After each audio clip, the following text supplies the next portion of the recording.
ছাত্ৰ-ছাত্ৰীসকল তোমালোকক মোৰ চেনেললৈ স্বাগতম জনাইছোঁ। আজি তোমালোকৰ বাবে মই লৈ আহিছোঁ একাদশ শ্ৰেণীৰ অসমীয়া সাহিত্য সৌৰভ কিতাপখনৰ অসমত মহাত্মা গান্ধীৰ পোনপ্ৰথম পদাৰ্পণ এই পাঠটিৰ কেইটামান গুৰুত্বপূৰ্ণ প্ৰশ্ন উত্তৰ।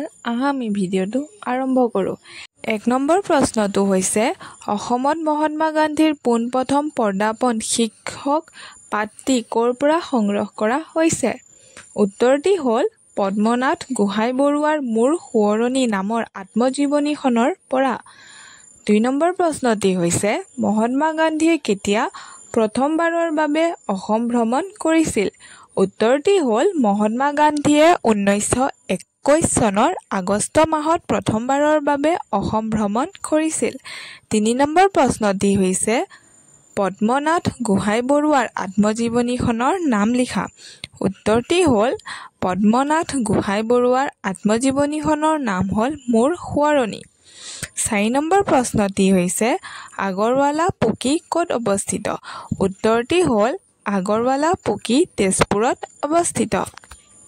৫ নম্বৰ প্ৰশ্নটি হৈছে গান্ধীজীৰ সন্মানাৰ্থে পকীৰ সন্মুখত আয়োজিত মজলিছত উপস্থিত থকা চৰকাৰী খিতাপধাৰী ব্যক্তিগৰাকীৰ নাম লিখা। উত্তৰটি হ'ল লেখক অৰ্থাৎ পদ্মনাথ গোহাঁই বৰুৱা। ৬ নম্বৰ প্ৰশ্নটি হৈছে অসম সাহিত্য সভাৰ প্ৰথম সভাপতি কোন আছিল? উত্তৰটি হ'ল অসম সাহিত্য সভাৰ প্ৰথম সভাপতি আছিল পদ্মনাথ গোহাঁই বৰুৱা। ৭ নম্বৰ প্ৰশ্নটি হৈছে সূতা ঘৰত কটা নহয় দোকানৰ পৰা কিনি আনি ঘৰত বোৱা কাপোৰহে কথাষাৰ কোনে কাৰ আগত কৈছিল? উত্তৰটি হ'ল উক্ত কথাষাৰ লেখক অৰ্থাৎ পদ্মনাথ গোহাঁই বৰুৱাই মহাত্মা গান্ধীৰ আগত কৈছিল। ৮ নম্বৰ প্ৰশ্নটি হৈছে পদ্মনাথ গোহাঁই বৰুৱাৰ নাট্যকৃতি সম্পৰ্কে এটি টোকা যুগুত কৰা। উত্তৰটি হ'ল পদ্মনাথ গোহাঁই বৰুৱাৰ ঐতিহাসিক নাটক ৪খন জয়মতী গদাধৰ সাধনী আৰু লাচিত বৰফুকন। অৱশ্যে ঐতিহাসিক ঘটনাক নাট্যৰূপ দিয়াৰ ক্ষেত্ৰত নাট্যকাৰে বিশেষ মৌলিকতা দেখুৱাব পৰা নাই। তেওঁৰ একমাত্ৰ পৌৰাণিক নাটক বাণৰজাতো একেই কথা খাটে। অৱশ্যে সামাজিক নাটক গাঁওবুঢ়া আৰু ধেমেলীয়া নাটক টেটোন তামুলী আৰু ভূত নে ভ্ৰমত হাস্যৰসৰ যোগেদি নিভাঁজ গাঁৱলীয়া জীৱনৰ চৰিত্ৰ অংকনত নাট্যকাৰ ৰূপে গোহাঁই বৰুৱাৰ সফল হৈছে বুলি ক'ব পাৰি। সৰ্বোপৰি অসমীয়া আধুনিক নাট্যৰ প্ৰতিষ্ঠা কালৰ সৃষ্টি হিচাপে গোহাঁই বৰুৱাৰ নাটসমূহৰ মূল্য অনস্বীকাৰ্য। ৯ নম্বৰ প্ৰশ্নটি হৈছে গান্ধীজীৰ প্ৰথম অসম ভ্ৰমণ সম্পৰ্কে এটি টোকা লিখা। উত্তৰটি হ'ল ভাৰতবৰ্ষৰ স্বাধীনতা সংগ্ৰামৰ প্ৰতিদ্বন্দ্বী নেতা মহাত্মা গান্ধীয়ে ১৯২১ চনৰ আগষ্ট মাহত প্ৰথমবাৰৰ বাবে অসম ভ্ৰমণ কৰে। ২১ তাৰিখে তেওঁ তেজপুৰত উপস্থিত হয়। গান্ধীৰ সাক্ষাৎ লাভ কৰিবলৈ উদ্যোগী হৈ থকা পদ্মনাথ গোহাঁই বৰুৱাই তেজপুৰীয়া ৰাইজৰ লগত ৰাতিপুৱাতে জাহাজ ঘাটত উপস্থিত হয়। সেই সময়ত ধাৰাসাৰ বৰষুণ দি আছিল।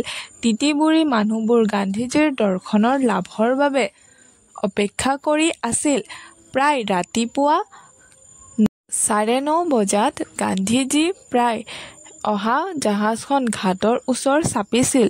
জাহাজৰ ভিতৰত প্ৰৱেশ কৰি পদ্মনাথ গোহাঁই বৰুৱাই তৰুণৰাম ফুকনৰ সহযোগিতাত গান্ধীজীৰ লগত চিনাকি হয়।